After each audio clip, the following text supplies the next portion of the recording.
생각합니다. 한번 인생을 살아갈 때 누군가는 개인이 살아가는 그런 삶으로 살아가는 것에 그치는 사람도 있는가 하면, 다른 누군가의 삶은 어떤 전환점을 계기로 그 삶 자체가 민족의 역사를 바꾸고 인류의 역사가 되는 그런 인생의 삶도 우리가 종종 보게 됩니다. 한 통계를 보니까 인류 역사를 바꾼 100명의 위인이 있어요. 100명의 위인이 있는데 1등이 누군 것 같습니까? 예수님입니다. 1등이 인류의 역사를 바꾼 가장 위대한 위인 1등이 예수님으로 나오고, 2등은 프랑스의 장군 나폴레옹으로 나옵니다. 3등은 이슬람을 우리 창시한 무하마드로 나오고요. 4등은 우리 영국의 문호였던 섹스피어로 나옵니다. 5등은 우리 미국의 대통령이었던 에브라함 링컨, 이렇게 나와서 100명을 이렇게 쭉 이렇게 나열해 놓은 인물들을 제가 보았습니다. 그런 인물들을 가만히 살펴보면 그들의 삶은 개인적인 삶이지만은 그들의 삶 가운데 인류를 변화시키는 그런 놀라운 역사들이 일어났다라는 것을 알 수가 있는 것이죠.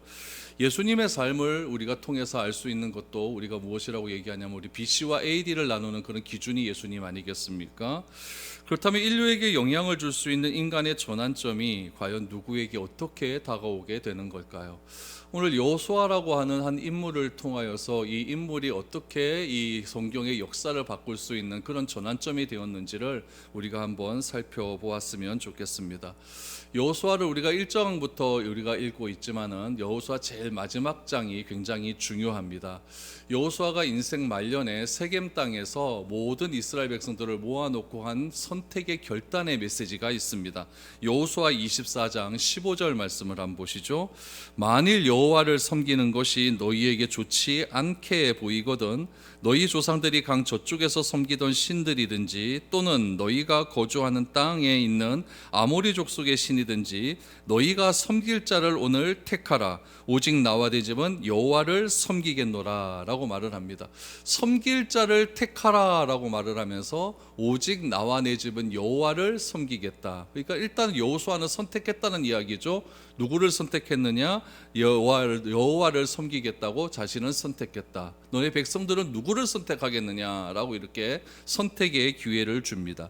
여기서 여러분 24장 15절 제일 끝에 나오는 동사 섬기다라고 하는 동상이 굉장히 중요해요. 이 섬기다라고 하는 것이 보통 우리가 사용될 때는 예배드리다라고 하는 것으로 사용이 되지만, 이 섬기다가 좀 더 확장되어 사용될 때는 어떻게 사용되냐면은 내 삶에 하나님의 나라가 임할 수 있도록 내가 최선의 노력을 다한다, 이런 의미도 담겨져 있습니다. 그냥 내 개인으로 볼 때는 예배한다, 좀 더 폭넓게 볼 때는 하나님 나라가 내 삶을 통하여서 임할 수 있도록 최선의 노력을 다한다, 이런 두 가지의 의미가 있다라는 이야기죠.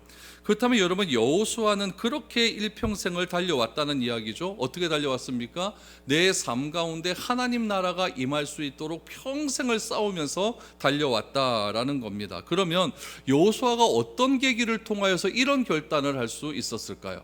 처음부터 여호수아가 이렇게 했을까요? 그건 아니었을 겁니다. 여호수아도 처음에는 믿음이 약한 사람이고 연약한 사람이었지만은 여호수아 인생 말년에 그가 백성들을 향하여 한 메시지는 무엇이었냐면은 나와 내 집은 여호와만 섬기겠다라고 하는 그런 메시지가 나왔다라는 이야기죠.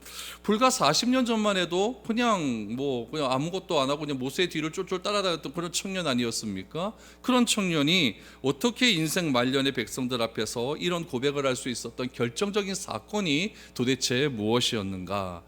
오늘 그것에 대해서 한번 여러분들과 한번 살펴보았으면 합니다. 이 여호수아서는요, 모세오경 다음에 나오는 책입니다. 그러니까 구약 성경의 6번째로 나오는 책이죠. 이 책의 등장인물인 여호수아의 이름을 그대로 따서 여호수아라고 이렇게 기록이 되어 있습니다. 대부분의 학자는 이 책을 누가 썼을 것으로 그렇게 믿고 있냐면 여호수아가 썼을 것이다 라고 이렇게 믿고 있어요. 그것이 여호수아서 안에 있는 내적인 증거로도 우리에게 나타납니다. 여호수아 24장 32장 26절 말씀을 보시죠. 여호수아가 이 모든 말씀을 하나님의 율법책에 기록하고 큰 돌을 가져다가 거기 여호와의 성소 곁에 있는 상수리 나무 아래에 세우고 라고 했어요. 그러니까 이 모든 말씀이라고 하는 것은 1장 1절부터 이때까지의 이야기예요. 이 모든 이야기, 가나안 정복에 대한 이야기를 책에 기록했다는 이야기죠. 그 책에 기록한 다음에 큰 돌을 가져다가 성소, 성막의 옆에 있는 상수리 나무 아래다가 돌을 세워놓고 이 책을 기록한 하나님께 감사하고 기념했다라고 하는 것들이 나와 있습니다. 여러분, 성서 고고학적으로 보면 출애굽 연대를 어떻게 보냐면 BC 1446년으로 봅니다. 요건 아주 정확한 거예요. BC 1446년으로 보고 있는데, 그러면은 여호수아는 BC 1446년부터 몇 년을 광야에서 지냈죠? 40년을 지내지 않았습니까? 그러면은 요단강을 딱 넘어갈 때의 그 해는 언제겠습니까? 1406년이란 얘기예요. 그렇죠? 1446년에 나와서 40년 뺑글뺑글 돌다가 요단강 앞에 딱 섰을 때가 1406년이라는 이야기죠. 그 6년으로부터 7년 동안 가나안 정복 전쟁을 하거든요. 그러니까 이 가나안 정복 전쟁이 다 마쳤을 때는 1339년 정도 되겠죠. 그쯤에 지금 섰다라는 이야기죠. 그렇다면은 요단강을 건넌 후에 가나안 땅을 진입하던 그때가 1406년, 기원전 1406년 6월절을 코앞에 둔 때였거든요. 요단강 딱 건너가고 길갈에서 제일 먼저 한 것이 무엇이었냐면은 할례를 하고 6월절을 지켰거든요. 그러니까 1406년 6월절이 코앞에 뒀을 때 요단강을 건넜다라는 사실을 알 수가 있죠. 그럼 그때 어떤 일이 있었는가? 기원전 1406년에 어떤 일이 있었길래 이 여호수아의 삶이 이렇게 바뀌었는가? 1절은 이렇게 설명하고 있습니다. 1절을 보시죠. 여호와의 종 모세가 죽은 후에 여호와께서 모세의 수종자 눈의 아들 여호수아에게 말씀하여 이르시되 라고 말합니다. 여호수아를 시작하면서 딱 먼저 드러나는 사건이 뭐냐? 모세가 죽었다라고 얘기해요. 그럼 모세는 몇 년에 죽었습니까? 기원전 1406년에 죽은 겁니다. 그렇죠? 1406년에 모세가 죽었어요. 모세는 이스라엘 민족에게 있어서 다시 없는 지도자였죠.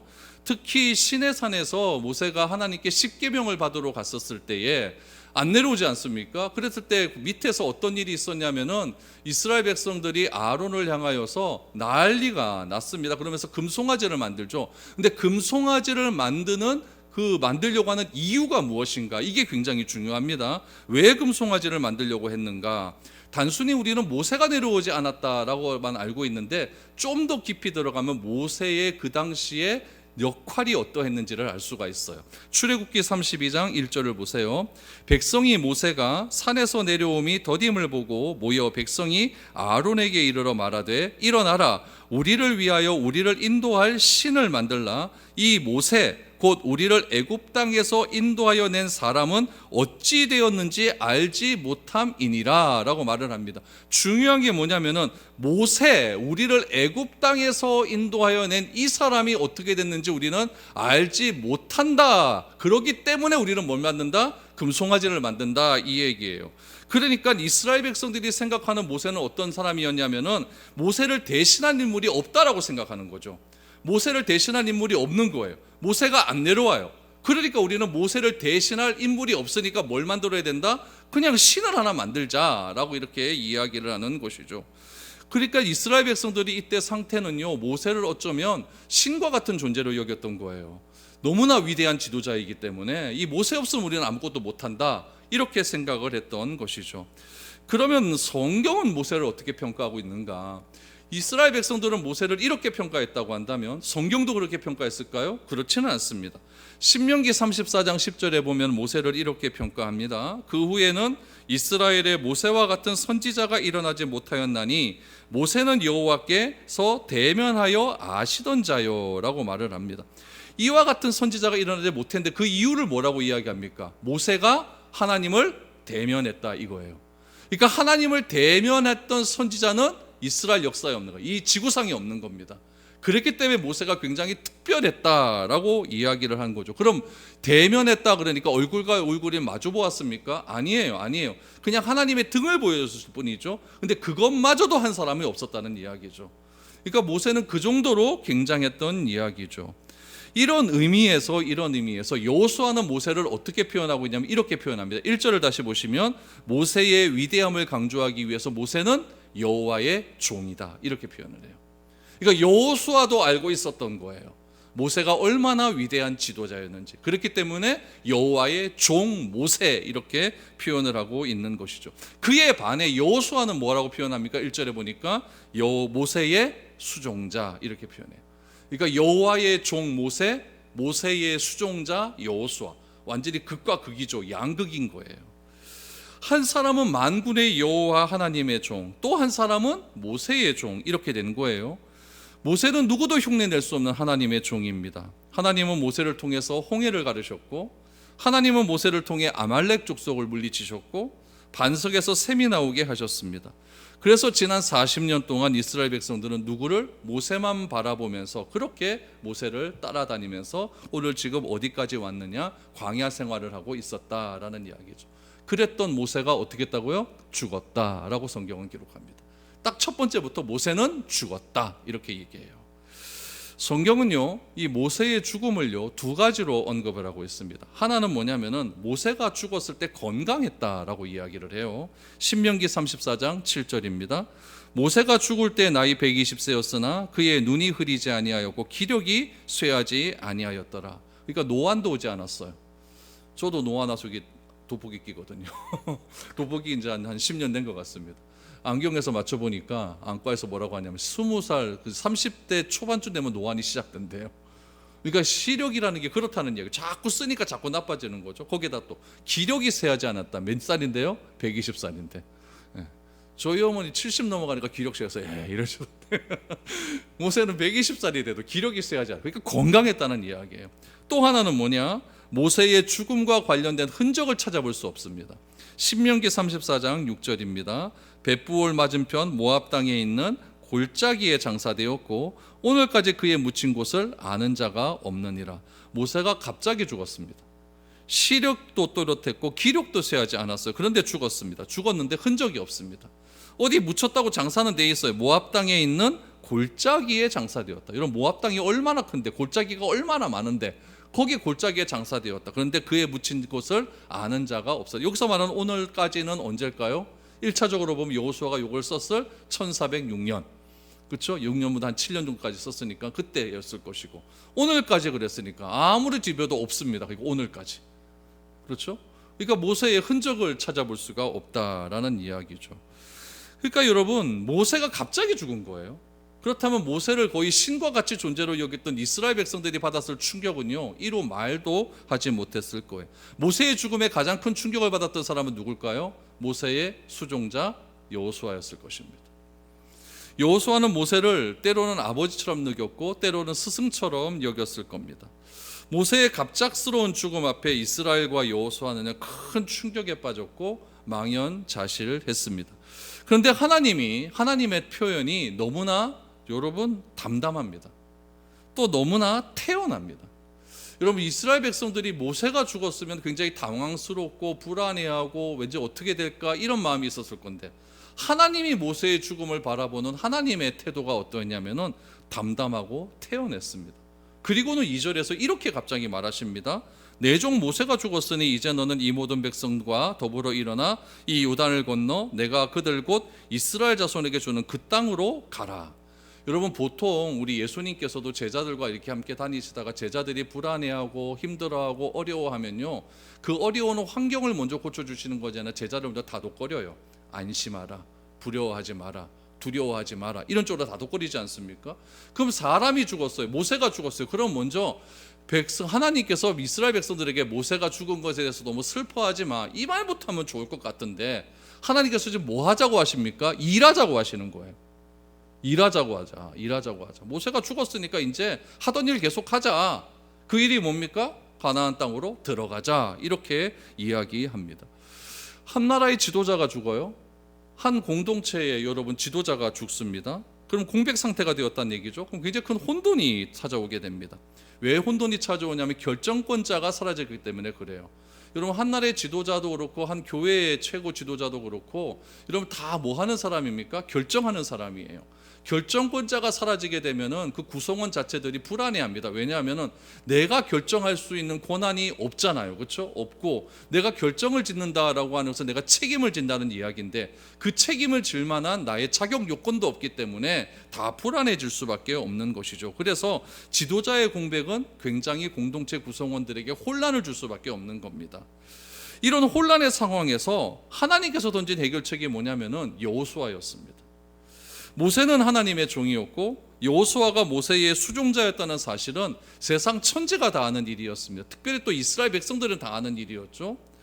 그런데 하나님께서 이 몸종에 불과하던 여호수아를 통해서 뭘 하겠다고 합니까? 그 땅으로 들어가라 라고 말씀을 하고 있는 거예요. 더 나아가서는요, 모세도 하지 못했어요. 모세가 가나안 땅으로 인도했습니까? 그건 아니에요. 모세도 못한 일이에요. 그 못한 일을 여러분 백성들은 어떻게 생각하겠습니까? 모세가 못했는데 누가 해?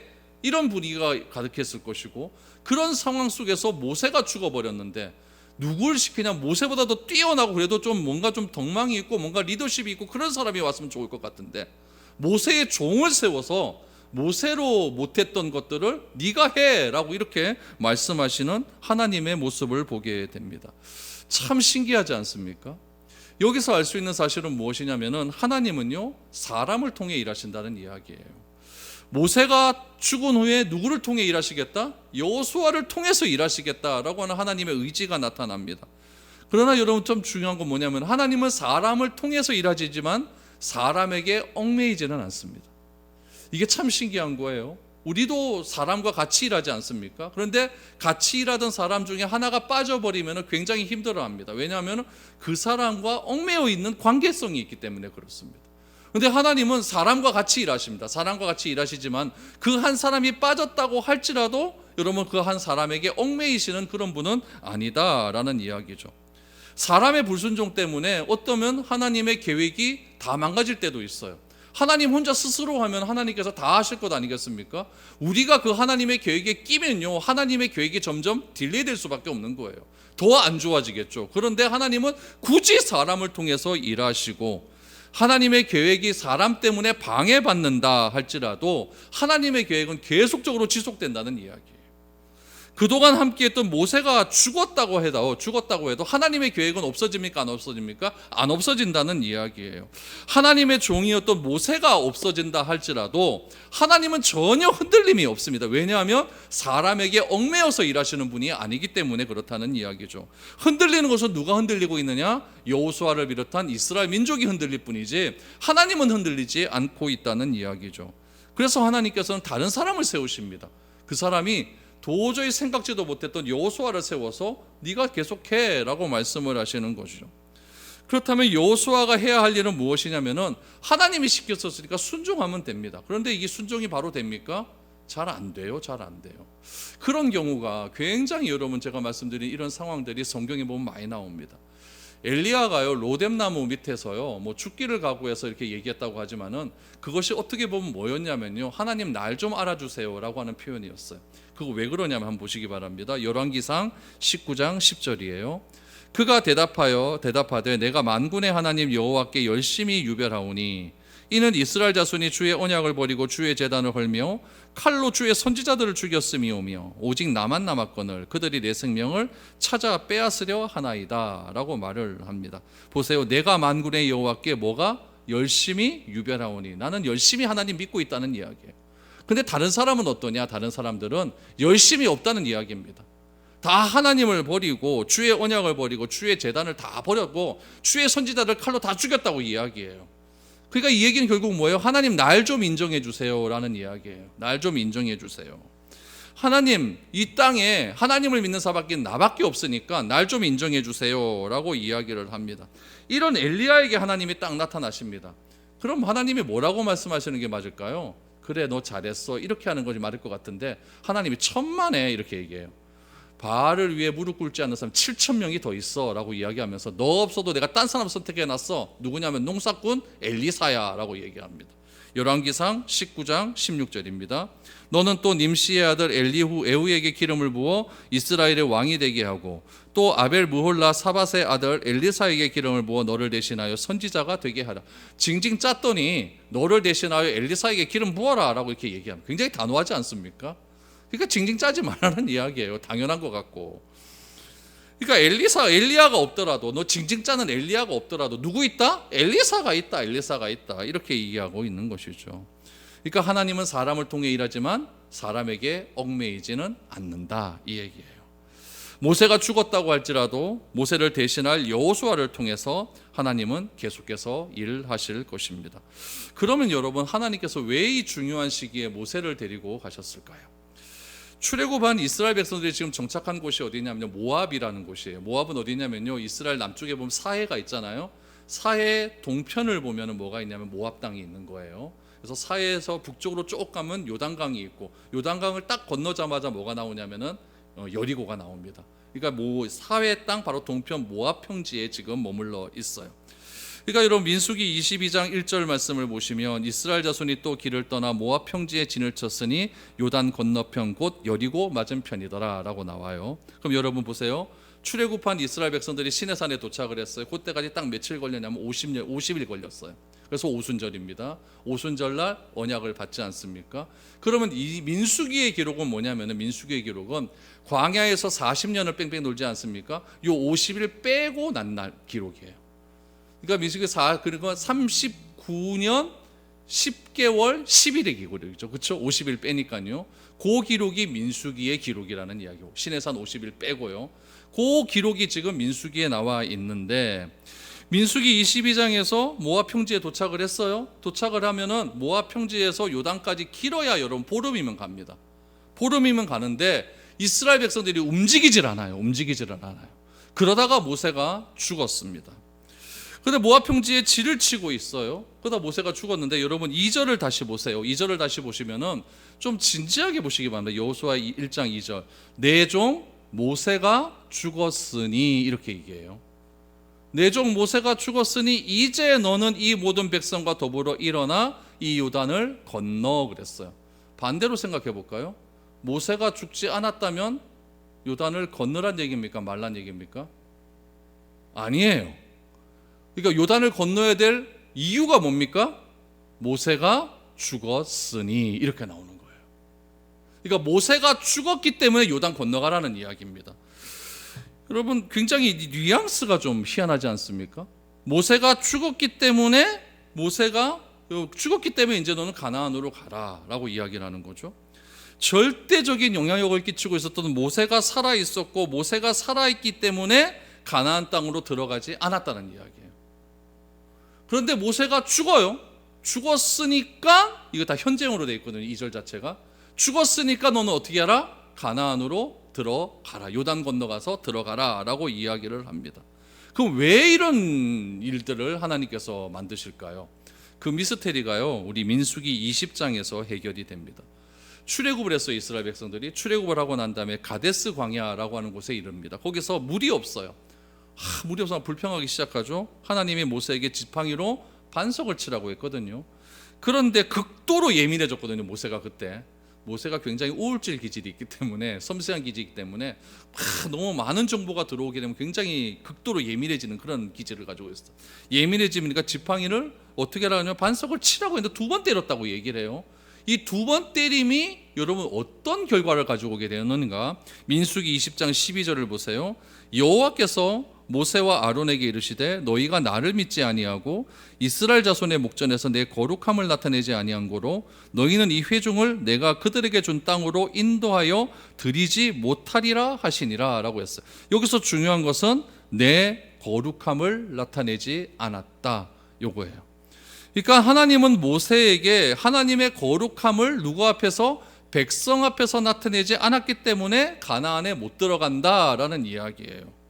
그때부터 모세는요, 가나안에 나는 못 들어가는구나 라는 것을 알고 있었어요. 그래서 신명기에 보면은 모세가 모압 꼭대기에 올라가거든요. 골짜기 꼭대기 올라가면요, 저도 거기 올라가 봤습니다. 올라가 보니까 여러분, 동쪽으로요, 그 서쪽으로요, 사해부터 시작해서 이스라엘 광야가 쫙 다 보입니다.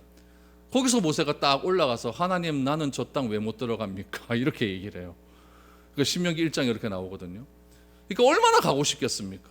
근데 모세가 하나님, 저는 왜 이 땅 못 들어갑니까? 라고 하는 것을 알고 있다는 이야기예요. 이 사건 때문에 알고 있다는 이야기죠. 알고 있어요.